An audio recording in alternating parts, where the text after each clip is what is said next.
be in Ferndale. I'm staying in Southwest Detroit by Mexican Town. It's nice. Yeah, you know that is good. I'm glad. Otherwise, this joke's gonna bomb.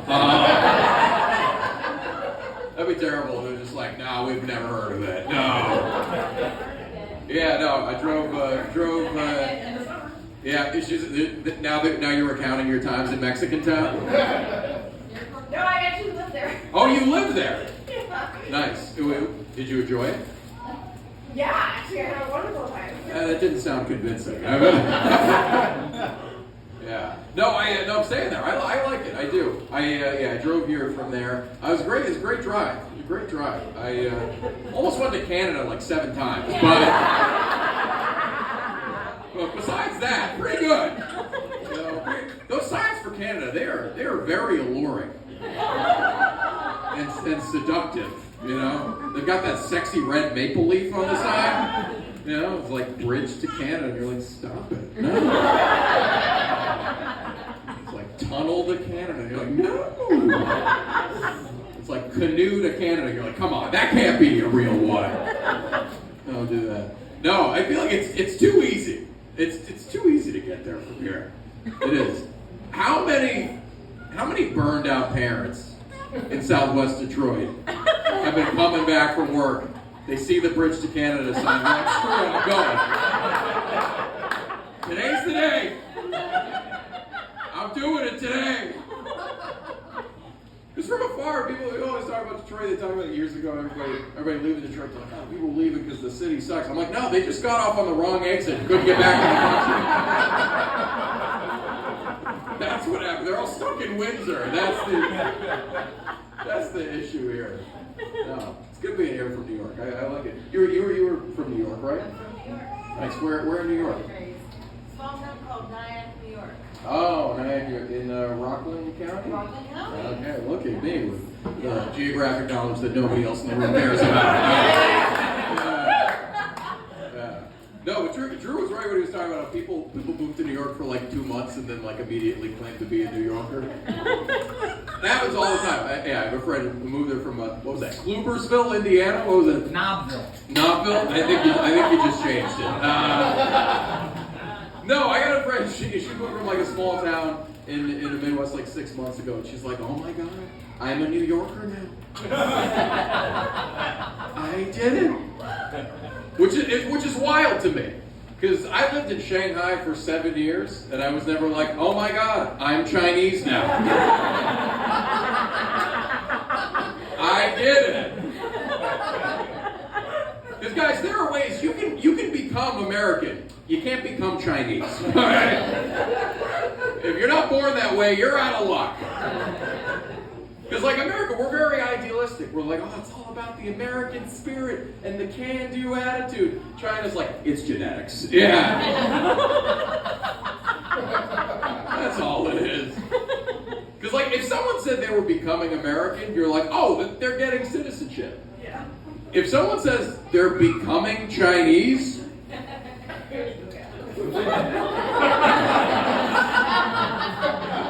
you're like, oh, they're getting canceled. That's what's about to happen here.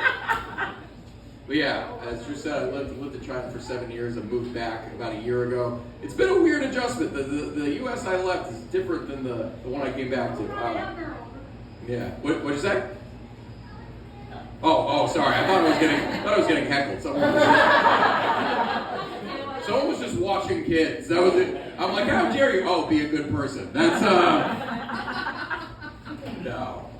It's a very different place than when I left. I left in 2014, came back in 2021. When I left in 2014, America was very anti-drug. That is not really the case anymore. Yeah. Like, not at all. Like yesterday, a guy asked me if I smoke weed. I said no, and he goes, grow up. It's crazy. And I don't judge anybody. I have a lot of friends who smoke weed. They're good people. But it gets confusing because they send me very mixed messages about weed. Sometimes they'll be like, dude, weed's amazing. And I'm like, cool. You know, be careful. They're like, nah, man, weed doesn't change my behavior one bit. I'm like, that sounds like a terrible drug. Like, what's the point of being high if you're just fully functional? Like, if you're on drugs but no one can tell, you got bamboozled. That is a scam. You know? Like, the other day I was on the street in New York, this lady on heroin pulled down her pants and pulled up her shirt. I'm like, now that's a drug, okay? I know what's going on here. But no, drugs are everywhere now. I was at a party recently. People were doing cocaine, and I was shocked. Not that they were doing it, but because they were cutting lines of cocaine with a Costco card.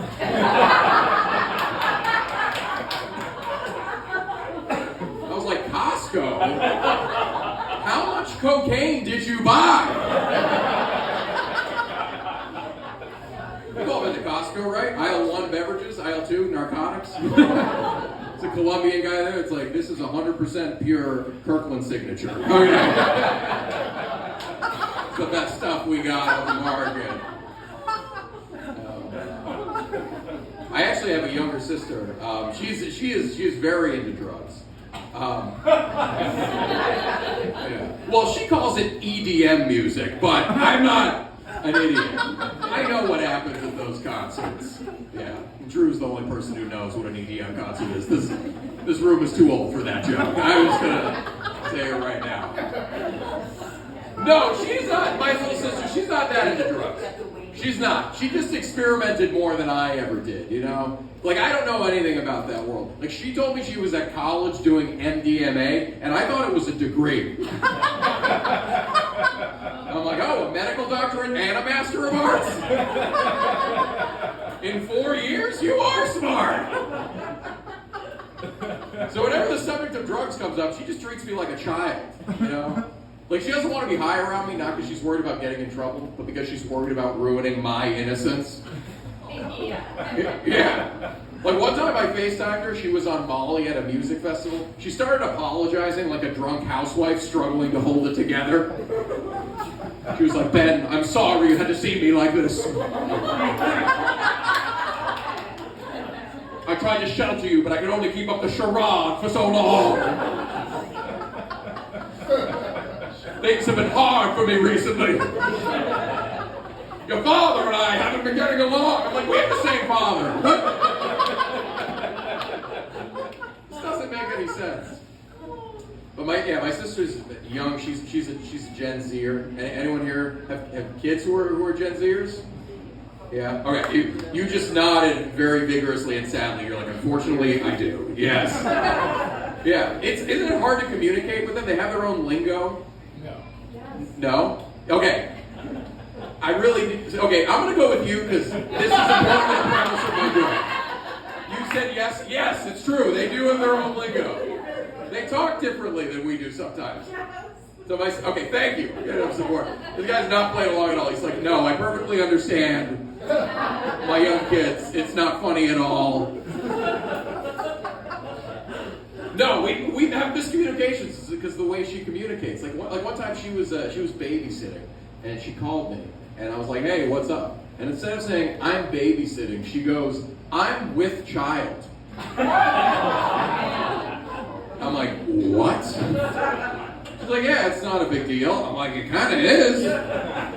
Like, you're only 20. Are you sure you're ready for that? And she's like, of course. I've been doing it since I was 13. Like, 13? How? She's like, I don't know. I just did it. They paid me and I left.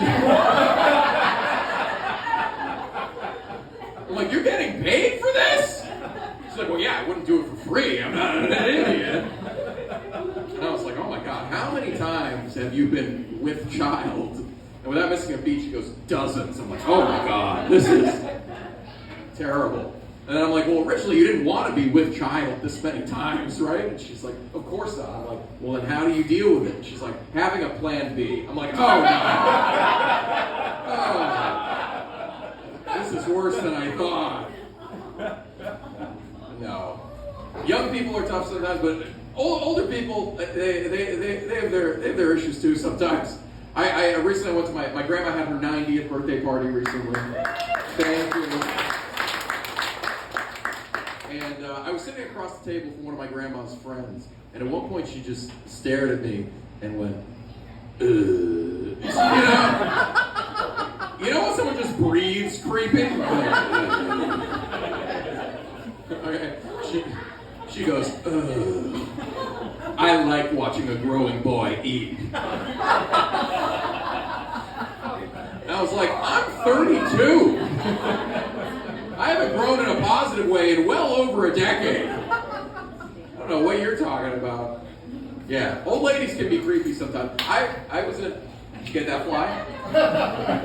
Yeah, we got it. Good. Excellent. Good to know. Yeah.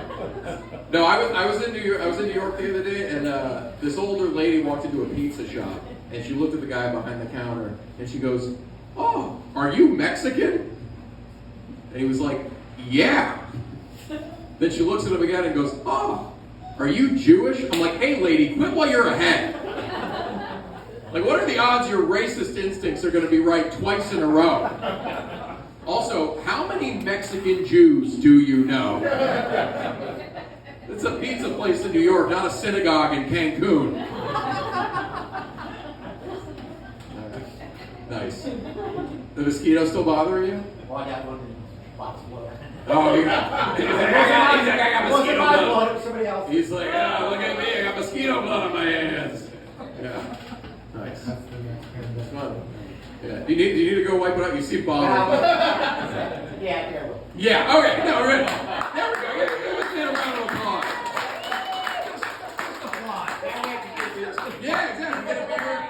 Yeah. Can you get me one, too? What do you want? Ultra? Whatever. Surprise me. Surprise me. Yeah. He's going to Ed's bathroom. He's going to Ed's bathroom.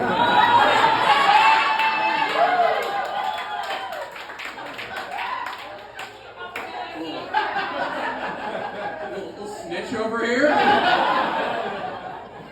He goes to Ed's bathroom. The nerve. Yeah, I've never heard anyone say that someone was going to use the bathroom so judgmentally.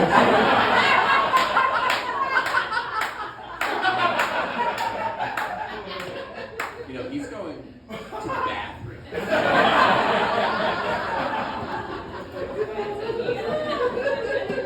Oh, man.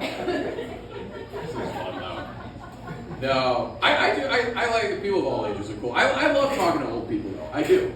Because when old people talk about the past, it's great. Because they always say stuff like, we didn't have a lot, but we were happy. But right, that's a beautiful sentiment, right? Mm-hmm. But like, I'm a millennial, and I feel like when we get older, we're going to talk a little differently. You know? We're going to be like, we didn't have a lot, but our parents did.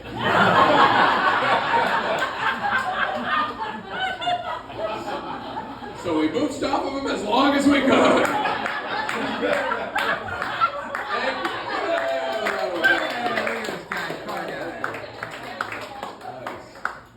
Hey, the toilet's free. The toilet's free? Yeah, now I feel like I should dunk this in the drinking water. Just to be... It's warm. It's Ask him what the temperature is. Yeah. Okay, I feel like you took your instructions a little too seriously. Just went through an unpacking, a urination, and a rebottling. No. Nothing like recycling. Nothing like recycling. I don't think that's what that is. He just goes out back and pisses on a fence and he's like, saving the environment. One at a time. A lot of you guys came out to the show tonight. It's fun. You could have stayed home. You could have watched Netflix or something. It would have been easier. I saw a documentary the other day about one of these guys who climbs mountains without a rope.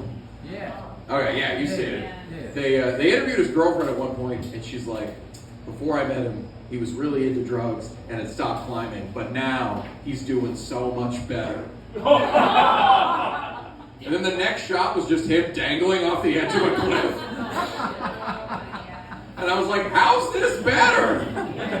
If anything, you just replaced drugs with an even more dangerous habit. Like, he's gonna be the first person to ever get sober and die sooner. People are gonna be at his funeral like, man, if only Rob had kept doing heroin. He might still be alive today. After he got clean, he really went downhill. Okay, you're smart, you got it. I didn't have to spoon feed it to you. I love that though. I also like true crime. Do we have any true crime fans in here? One shameful person in the front. Okay, there we go. You didn't want to be the first one. You raised your hand. You're like, okay, I'm not alone here. Yeah. No, I love true crime. My favorite part about true crime is when they tell you additional negative things about the person, as if their criminal history was not enough to dislike them. You know, it'll be like Ted Bundy killed 30 women. Also, not a fan of the Jews. It's like, we get it. He's bad. What do you want me to be surprised? Like, what? He hates Jews, then why does he have so many in his trunk? Who collects things they don't like? Should I mention that I'm Jewish? I feel like you guys figured it out already. But maybe you didn't. I don't know if that makes that joke better or worse. But no, I feel like I watch so much true crime, I get desensitized to the crimes these people commit, but then I judge them for stuff that's way less serious. You know? They'll be like, he stabbed 7 people. I'm like, okay. And they're like, he hasn't talked to his sister in years. I'm like, well, that's not right. You know, you got your differences, but family is family. Okay. I also started watching Love on the Spectrum recently. Is anyone? Anyone? Oh, okay. You're all bathroom. You like that? You like that show? Anyone else here watch Love on the Spectrum? Okay, a couple people. If you don't watch it, it's just a show about folks with autism looking for love. It's a great show. It's super popular now, and I've learned a lot. Before I watched it, I did not realize that autism could be so beautiful, captivating, and funny. Okay? I did not realize that was the case. I did not realize that. Because and it made me uncomfortable at first. It did. Because my friend was telling me, he was like, dude, you gotta watch Love on the Spectrum. It's hilarious. I'm like, can you say that? Is that all right? But then I realized I started asking people around. My friends thought it was funny. My family thought it was funny. Even the parents on the show think it's funny. They're like, look at this ridiculous kid I have. This is amazing. Yeah. But there's too much content on now. Too much content. Can we agree? Too much content? Yeah, absolutely. Too much. Like, I'm not aware of so much of it, and I end up sounding stupid when my friends talk to me about stuff they watch. Like, the other day, my friend was like, Ben, recently I've been watching The Sex Lives of College Girls. I was like, how? Through a window? Like, what? Happening? He's like, no, it's a show. I'm like, oh, I thought it was a crime. This conversation sounded a lot like a confession. You know, I was a little freaked out, so we changed the subject a little bit. You know, but then about an hour later, he was like, Ben, you got to check out Little Boys. I'm like, that better be on Netflix. He's like, no, Disney Plus. Okay, lady in the back liked it. Excellent. Big Disney Plus fan there. Yeah. Oh, I have this friend, and he speaks Greek. And the other day he posted something on Facebook where he was like, "Oh, I love being bilingual because if I don't want to speak, if I don't want to talk to someone, I can just pretend like I don't speak English." And I was like, "That's cool," but like, I'm also bilingual, but that doesn't work for me because the only other language I know is Mandarin.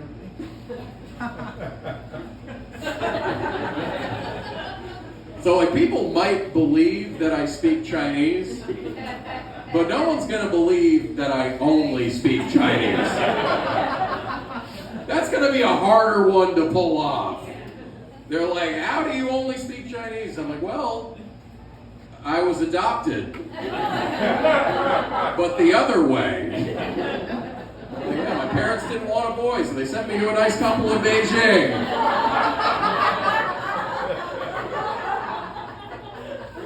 And no one would believe me, because of course Chinese people in China don't adopt white babies. Also, that entire explanation was in English, so I clearly speak the language very, very well. But yeah, you guys might be wondering what I did for 7 years in China. I spent a lot of that time. I worked for the NBA, the National Basketball Association. Yeah, cool. Thanks. One person likes it. No, it was cool. It was fun. I made a lot of memories there. Not a lot of money, but boy, was I flush with memories. Oh, more memories than I could ever spend in a lifetime. But the thing is, because the NBA is a big, successful company, people always just assumed that my salary was high.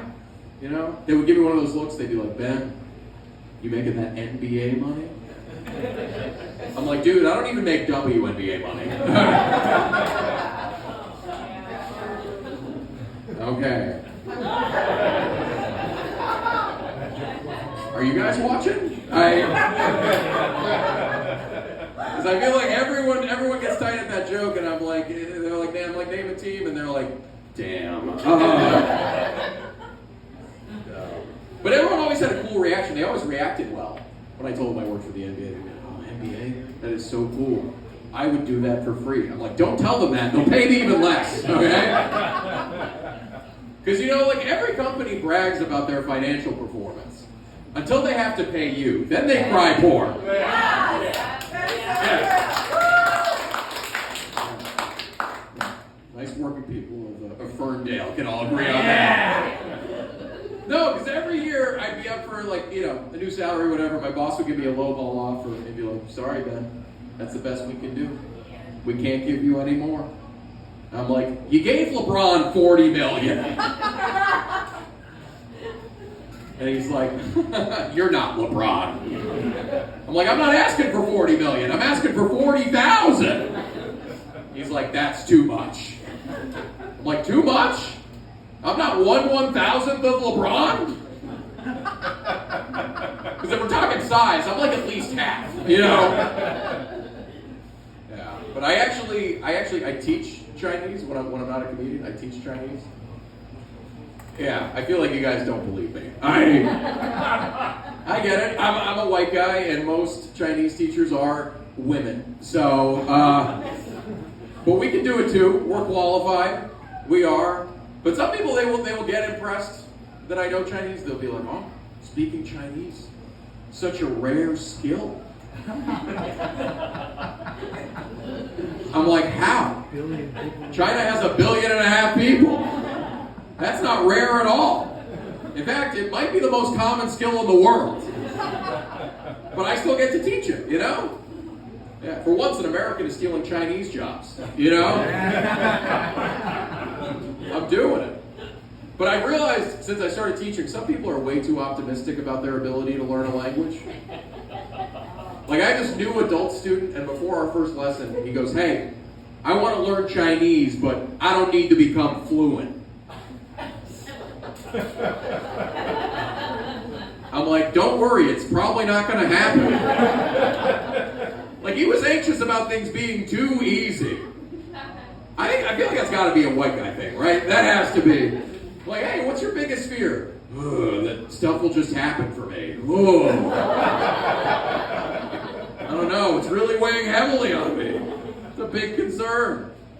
Imagine if I was so good at Chinese that this guy became fluent. Imagine if I was such a good teacher that this guy became fluent in Chinese against his will. You're like, man, how are you so good at Mandarin? He's like, well, I got tricked. This guy said he was going to teach me a few words, but then he just kept going.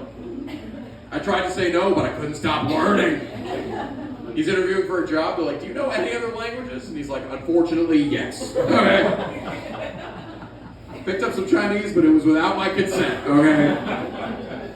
Nothing I could do.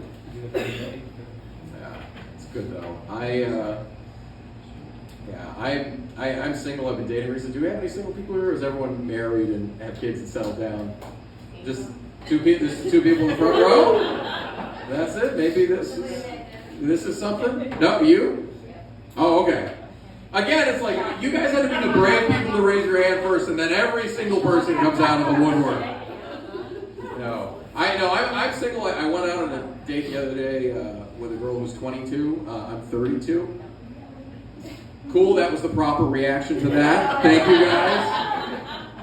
Appreciate it. No, I did realize she was too young for me because at one point she spilled a glass of red wine, and instead of using a napkin to sop it up, she used her hand to scrape it back in the glass.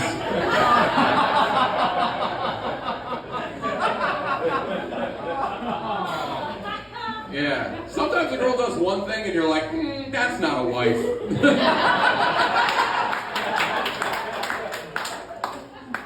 At least not yet. Maybe we'll get there eventually. Yeah, it's fun though. I was on a date with a girl the other day. She started telling me about herself. She goes, I practice jujitsu. And I was like, really? Because I practice Judaism. And then she starts flirting with me. You know, she's like, you know what? I think I could beat you up. I'm like, wow, you're that good at jujitsu? She's like, no, but I'm very anti-Semitic.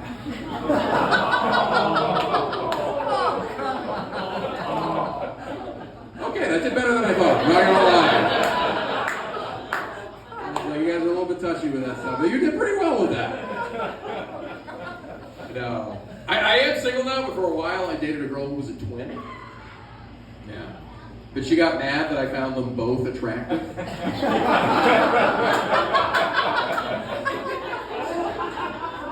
I'm like, but you're twins.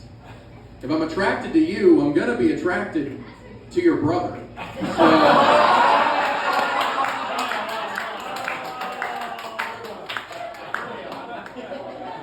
I don't get the problem here.